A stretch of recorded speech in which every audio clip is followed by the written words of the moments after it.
ચાલો મિત્રો, ગળપણ ખાવાની ઈચ્છા થઈ છે. મારી વાઈફ આજે સરસ મજાનું જાદરિયું બનાવવાની છે. સરસ મજાનું જાદરિયું દોસ્તો.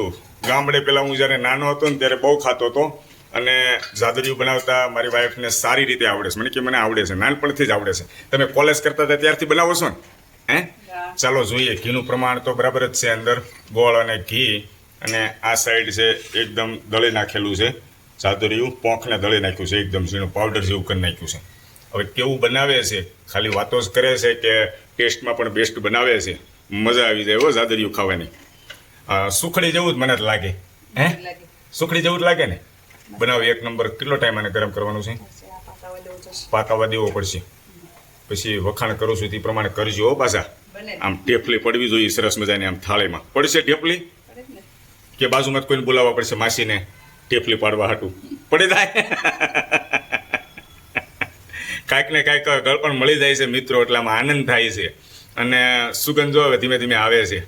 ગોળ ગરમ થાય છે ને એમ સુગંધ આવતી જાય છે ઘીની અંદર.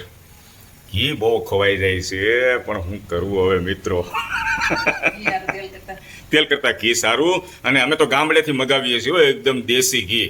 હા, હવે જો એડ કરે છે, પાક આવી ગયો છે બરાબર. દોસ્તો જોજો, તમે પણ બનાવજો ઘરે પોંકનું જાદરિયું. સૌરાષ્ટ્રમાં કાઠિયાવાડમાં તો ઘરે ઘરે બનાવે આ જાદરિયું. ગામડાની મીઠાઈ છે આપણી આ.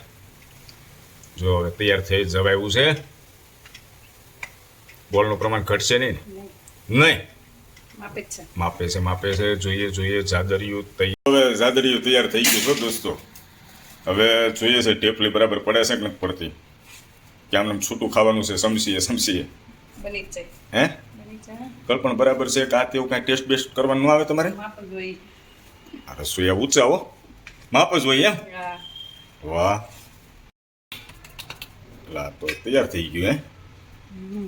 જમીન આનંદ લેવો છો આનો ગળપણનો, મજા આવશે. હવે ટેફલી પડે છે કે નહીં આપણે જરાક ભાઈબંધ મિત્રોને બતાવી દઈએ. ટેફલી એટલે કહું છું, અમારે કાઠિયાવાડીમાં છે ને ભાઈબંધ મિત્રો, ટેફલી કે ટેફલી. પેલા મોહનથાલના ટેફલા છે ને, ફાસરા બહુ દેતા. અરે થઈ ગયું એકદમ મસ્ત. હવે ચાલો તો ટેફલી પાડો તો. એલા પડે છે હે? વાહ ભાઈ વાહ, કારીગર તો ખરા હો. મને એમ તો તમે મજાક મસ્તી કરો છો, પણ નહીં, બનાવ્યું જોરદાર બનાવ્યું. જુઓ, નાની એવી થાળી છે પણ તમને દેખાય મોટો ખૂમસો. ખૂબ ખૂબ આભાર, થેન્ક યુ વેરી મચ. આવી રીતે બનાવતા રહેજો, અલગ અલગ આઈટમ વાનગીઓ ખવડાવતા રહેજો. ટેફલી જો, હા, લાવો મારા હાથમાં. Very good. એટલે એકદમ નરમ છે, માખણ જેવી. ટેસ્ટ કરો.